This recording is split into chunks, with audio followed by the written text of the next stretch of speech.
Bharatiya Janata party 42 साल की हो गई है और यदि राजनीतिक शास्त्र की दृष्टि से देखा जाए तो बीजेपी के संघर्ष से लेकर शिखर तक के सफर पर एक सियासी रिसर्च भी की जा सकती है। संघ विचारधारा से चलकर आज बीजेपी पूरे देश पर राज कर रही है। पेश है एक खास रिपोर्ट।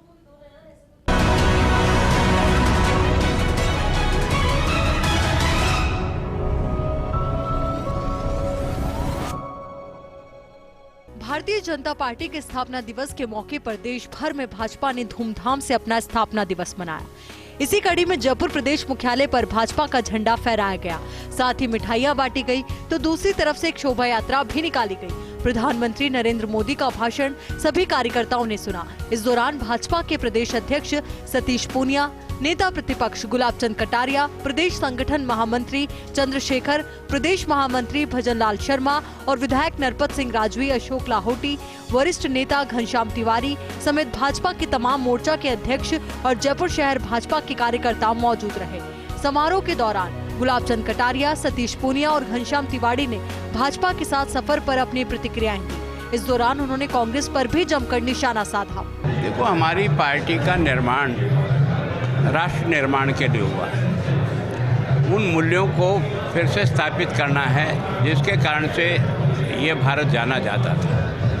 अपने महापुरुषों से अपनी आने वाली पीढ़ी को जोड़ना, उनको संस्कारित करना और उसके आधार पर एक ऐसी राजनीतिक पार्टी स्थापित करना जो वास्तव में भारत के मूल्यों को आत्मसात भी करे और जीवन में उसको उतारकर नीचे कार्यकर्ताओं के निर्माण का कोशिश करे।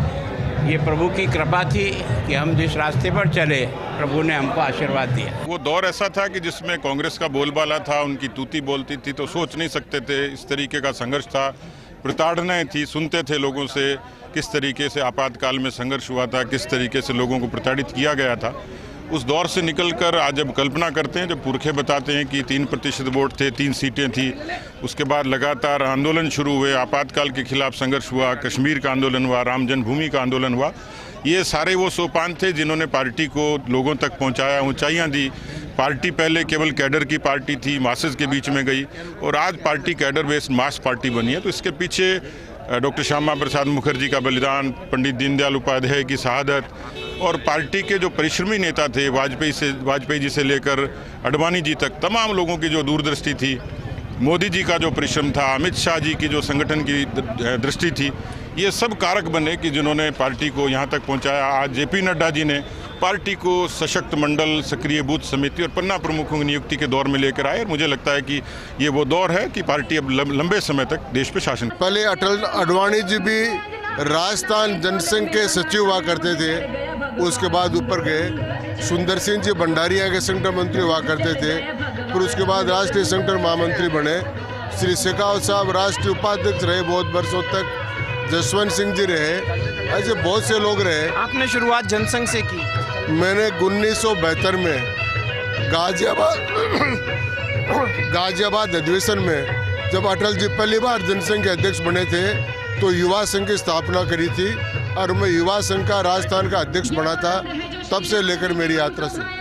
बीजेपी के स्थापना दिवस पर प्रदेश की पूर्व मुख्यमंत्री वसुंधरा राजे ने भी ट्वीट कर शुभकामनाएं दी। उन्होंने एक के बाद एक कई ट्वीट किए। उन्होंने लिखा कि देश सेवा के संकल्प को समर्पित भारतीय जनता पार्टी रूपी छोटे से पौधे को अपनी मेहनत, त्याग एवं लगन से विश्व के सबसे बड़े राजनीतिक दल जैसा वटवृक्ष बनाने वाले सभी कार्यकर्ताओं को हार्दिक शुभकामनाएं तथा संस्थापक सदस्यों को मेरा सादर प्रणाम। इस शुभ अवसर पर मैं आदरणीय प्रधानमंत्री श्री नरेंद्र मोदी जी, राष्ट्रीय अध्यक्ष श्री जेपी नड्डा जी सहित भाजपा के सभी पदाधिकारियों को भी आत्मीय बधाई देती हूं, जिनकी देशभक्त विचारधारा, सुशासन एवं विकास नीति से प्रभावित होकर आज देश का हर वर्ग पार्टी के साथ कदम से कदम मिलाकर चल रहा है। वहीं पार्टी के इतिहास की बात करें तो 6 अप्रैल 1980 को भाजपा की स्थापना हुई। 1984 में 2 सीटें जीतने वाली भगवा पार्टी 2014 आते आते प्रचंड बहुमत मिलने तक की कहानी एक रिसर्च ही है। पार्टी को अटल, आडवाणी, मुरली मनोहर और विजया राजे ने खड़ा किया था। अटल बिहारी वाजपेयी ने सहयोगी दलों के समर्थन से सरकार बनाई। 1953 में एक बड़ी घटना घटती है। भारतीय जनसंघ ने कश्मीर और राष्ट्रीय एकता के मसले पर डॉक्टर श्यामा प्रसाद मुखर्जी के नेतृत्व में आंदोलन शुरू किया। श्यामा प्रसाद को गिरफ्तार कर कश्मीर की जेल में डाल दिया गया।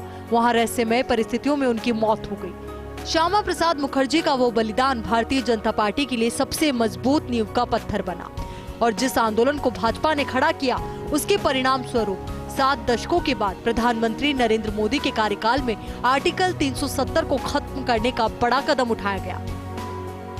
राजस्थान में फिलहाल कांग्रेस सरकार है, लेकिन भाजपा का दावा है कि उसके लगातार सक्रिय रहने के साथ पन्ना प्रमुख जैसे महत्वपूर्ण अभियानों के जरिए राजस्थान में भी 2023 में भाजपा अपना परचम फहराएगी और फहराने के साथ ही अन्य राज्यों में भी सिर्फ भाजपा ही दिखाई देगी। भाजपा का कहना है कि इसके पीछे प्रधानमंत्री नरेंद्र मोदी का विजन है और राष्ट्रवादी सोच के साथ विकास का नारा है, जहां पर आम कार्यकर्ता भी शिखर तक पहुंच सकता है।